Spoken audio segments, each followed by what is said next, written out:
Om Sahana Bhavatu Sahana Bhunaktu Sahaviryam Karavavahai Tejasvinavaditamastu Ma Vidvishavahai. Om Shanti Shanti Shanti. And we'll share the screen here. Share.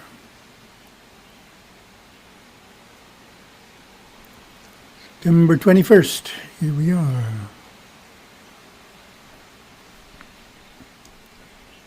Getting a little rain in the background. Perhaps you can hear it.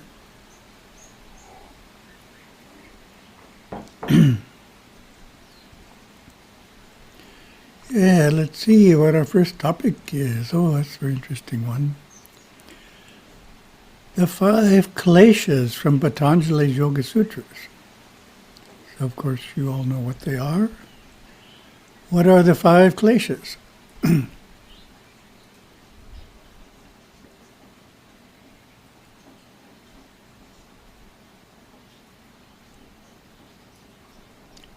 think we've done them twice before. 5 kleshas are wrong cognitions that are part of ordinary human nature. So wrong cognition, a major misperception. They are ignorance, ayamnas, egoity, attraction, aversion, and clinging to life. The Kleshas provide the cognitive and motivational framework to living a life enmeshed in the world and ignorant of one's spiritual nature. So it's the presence of the Kleshas within us that keeps us acting as we act, being attracted and being repelled by various things. Therefore, the strength of them needs to be lessened to be able to be successful in the practice of yoga. Not that easy to totally get rid of them, but we can lessen their strength.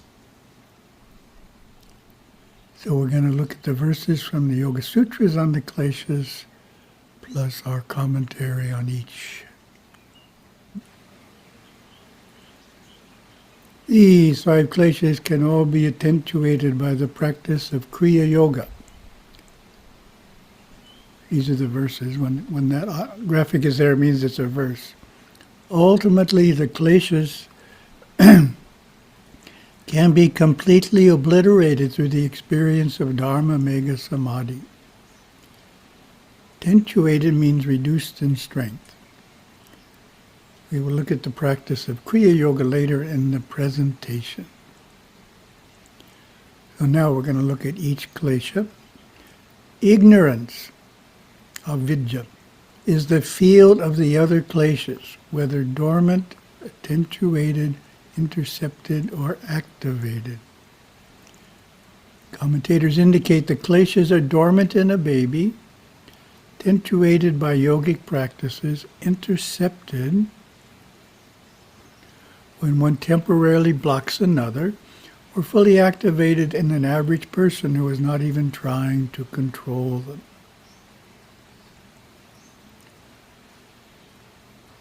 So ignorance, avidya, lack of wisdom, avidya, is the seeing of that which is eternal, pure, joyful, and the soul, in that which is ephemeral, impure, sorrowful, and not the soul.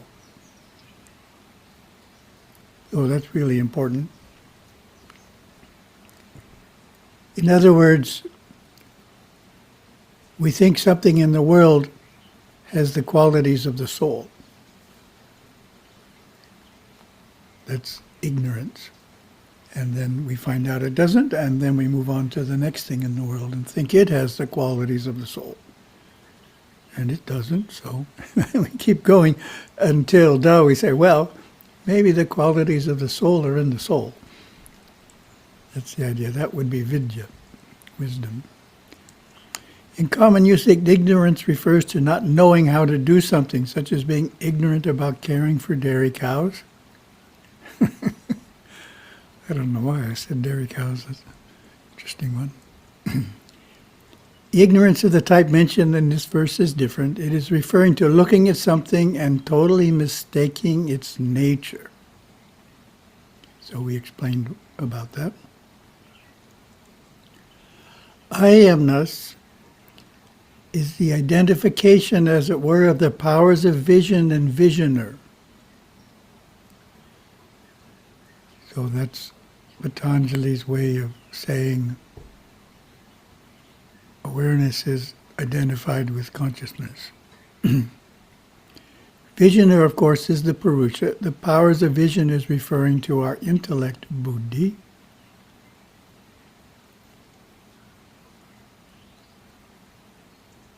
So we think we're a person, we think the consciousness we go through is us, rather than identifying with awareness.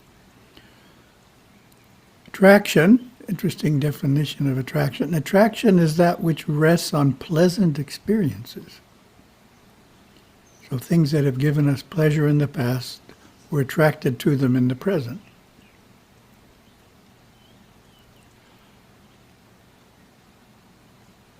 Of course, an individual is attracted to a multitude of objects and individuals not previously experienced. What this verse is saying is that one's strongest attractions are based on memories of having experienced pleasure.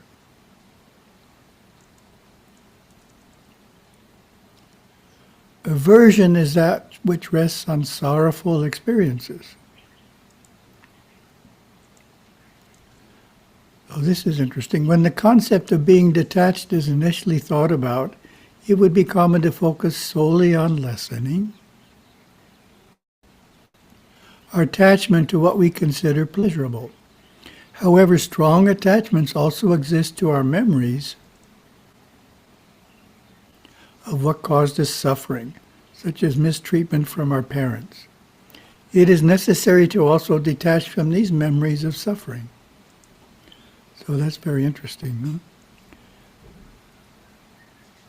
Attraction and aversion. So what we have an aversion to is also strong, holding us in external consciousness. And the next klesha, clinging to life, flowing along by its own momentum, is rooted thus even in sages. This verse is pointing out the dread of death is found in everyone, even the wisest of men.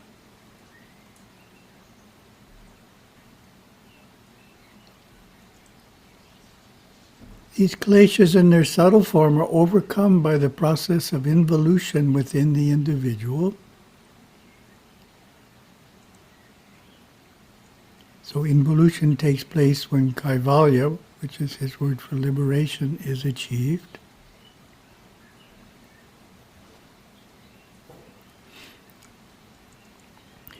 The mental activities produced by these kleshas are overcome through meditation. So that's how the mental activities are overcome that these produce. So if you think about it, a lot of our mental activities are based on what we're attracted to and what we have an aversion to.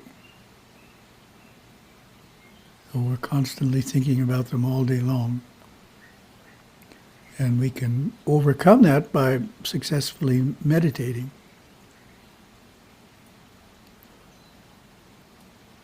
Oh, my comment. When the tendency to a worldly activity is present in our thoughts, it can be overcome through insights generated in meditation. So there's a really core concept in Gurudeva's cognizant ability the seed of desire is a false concept in relationship to corresponding objects. And it goes on, single out the seed and you can get rid of the desire. So that's the idea of an insight generated in meditation. We saw a commercial on television of a very happy person driving a Mercedes. So ever since we have a strong desire for a Mercedes, because subconsciously we think it will make us happy. So we can trace back that impression. We can say, oh, that's a silly impression. Advertising did a good job on me. Wanted me to have a Mercedes for 20 years. So we can get rid of it by tracing it back. The Kleshas are the root source of the stored karma, and this may be experienced in the present visible birth or in unseen future births. So my comment, the Kleshas are also the causes of our actions that relate to worldly pursuits, and of course all such actions create a karma.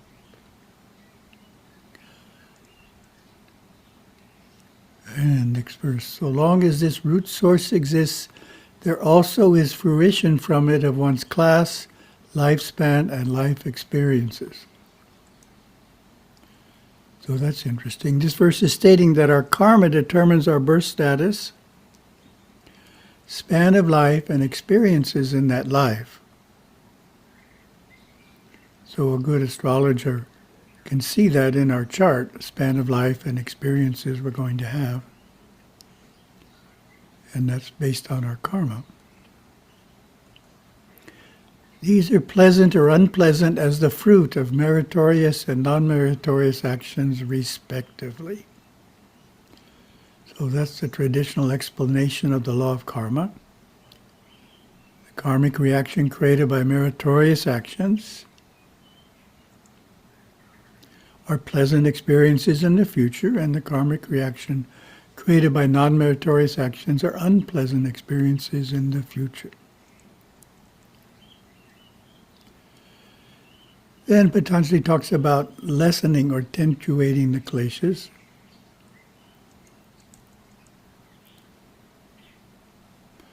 So we just have a quick review of the 8 limbs. We all know the 8 limbs of yoga, yama, niyama. Can't go too fast. Asana, posture, pranayama, breath control.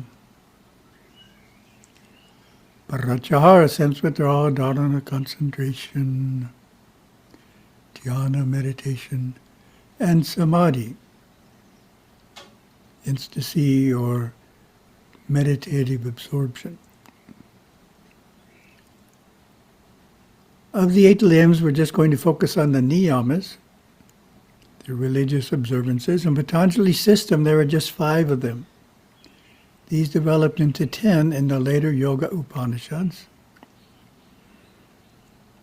So his 5, purity, contentment, austerity, self-study, and devotion to God, Ishvara, are the niyamas, religious observances. The modern popular concept of yoga is that it is simply a non-religious physical endeavor. Therefore, it may come as a surprise to some that Ishvara, or God as a person, plays a key role in Patanjali's classical yoga. Some of you may have forgotten that too. 3 of the niyamas are given extra importance by Patanjali. They are austerity, self-study, and devotion to Ishvara. These are the 3 components of Kriya Yoga. So in Kriya Yoga, in modern terms, it's usually a pranayama, but this is a different use of the term Kriya Yoga. Kriya just means action. You're doing something. So Kriya Yoga has the purpose of bringing about samadhi and attenuating the kleshas. So my commentary, though the grammar of this verse gives the initial impression that the two goals of bringing about samadhi, the deepest form of meditation, and weakening the kleshas are separate from one another, on further reflection, can be seen that to achieve samadhi it is necessary to first attenuate the influence of the kleshas. As mentioned, the practices of Kriya Yoga are austerity, self-study, and devotion to Ishvara. Looking more closely at each of these, you probably remember my austerity picture. Austerity may bring to mind images of yogis in the Himalayas living in a cave or bathing in the winter in the freezing waters of the Ganges. The Ganges is cold even in the summer. Though tapas does include these intense practices, it also includes easier ones that can be done by all. Simple form of tapas is sacrifice. Sacrifice is the act of giving up to a greater power a cherished possession, be it money, time, intelligence, or a physical object to manifest a greater good. Sacrifice is similar to charity but has the aspect of doing without, some form of self-denial. An example is fasting for a day and giving the money saved to a Hindu institution. Second example is instead of going on a fairly expensive vacation, going instead on a budget one, making a donation of the difference to a Hindu institution. Commentators describe self-study, swadhyaya, as recitation of the sacred syllable Om and other similar mantras, and as the study of the sacred lore on liberation, Moksha Shastra. And verse 244 states, through self-study a connection is established with one's chosen deity. Ishta Devata. Isn't that an interesting statement from Patanjali's Yoga Sutras? You never would think that that was there.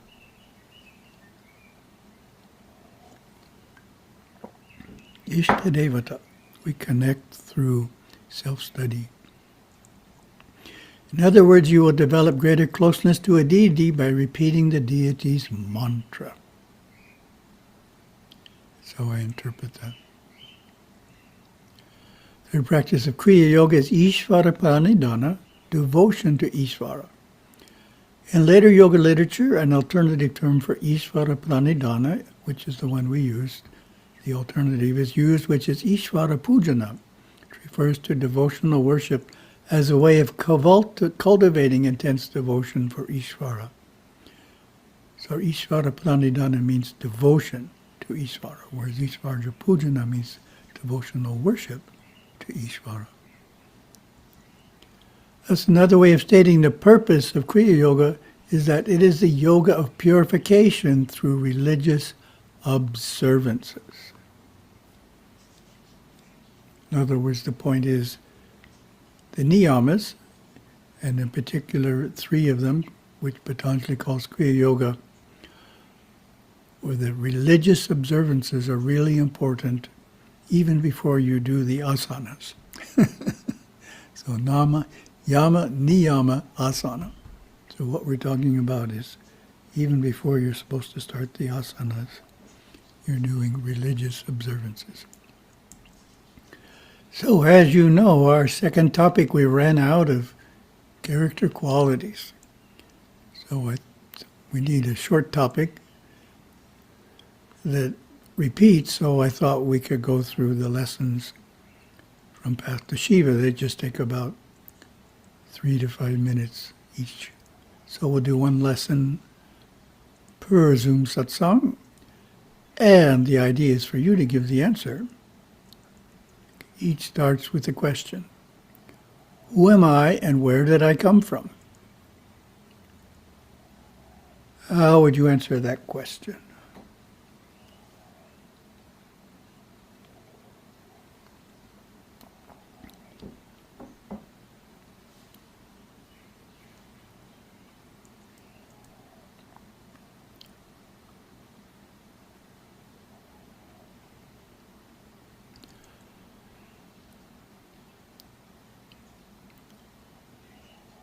We are divine souls that were created by God Shiva out of himself.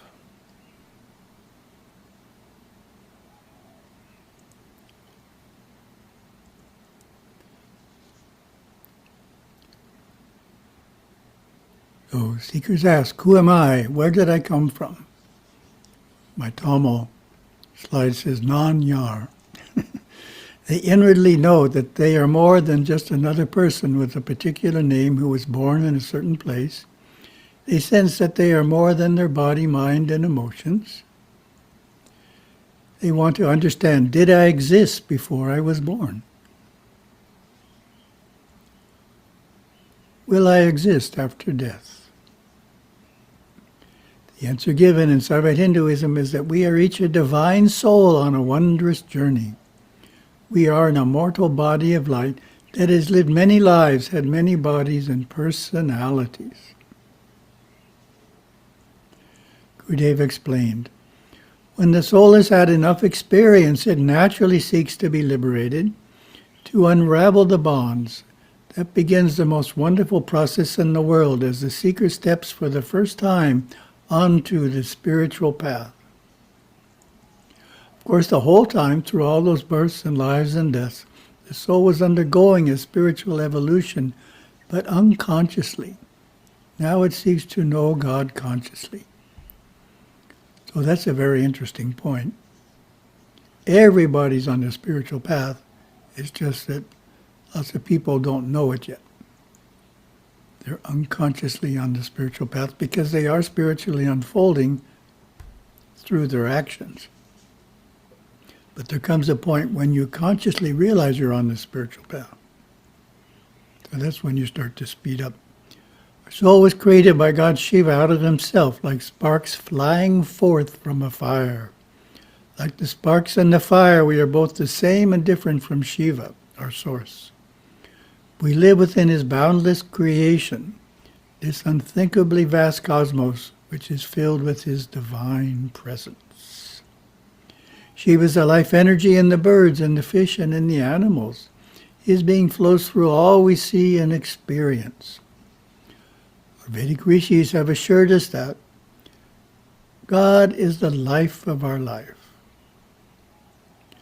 We are all beautiful children of God Shiva. Deep within, we are one with him this very moment. We came from God, live in God, and are evolving into complete unity with God. Shiva created each of us in a perfect state, but we have to discover that perfection within us to be whole. By seeing the life energy in all creatures and in all people, we are seeing God Shiva in action. By drawing close to God, we draw nearer to our immortal soul. Shiva is all and within all. So that's path to Shiva. Oh, we have one question in our third topic. Usually it's answering questions set into Hindu.org, but this is a question I actually created for you. What is a major way Gurudeva's approach to meditation differs from how many modern teachers present it?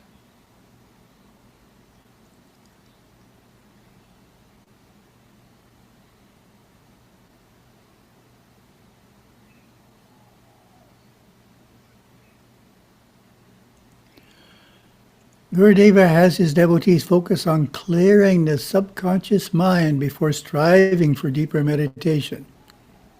So the major practice there is Mahavasanada Tantra. This is to avoid simply ending up in unresolved subconscious issues rather than in inner light. From a recent Mambashum that was studied, we have Panisalati.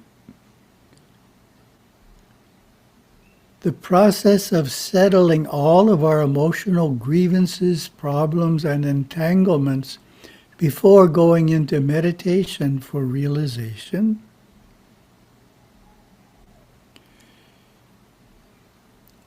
If these areas are not cleared up before we go into different, deeper states, reactions can occur.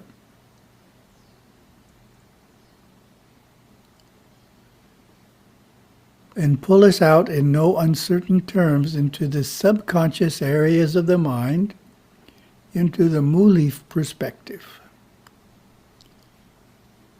So when that happens enough to a person, they may give up meditation, which is not what we want.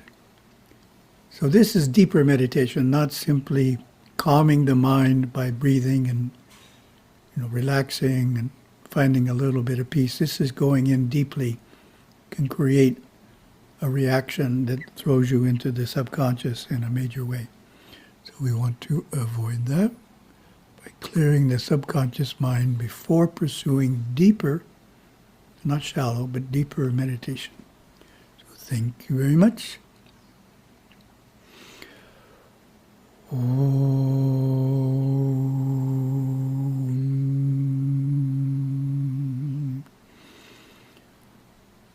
Om.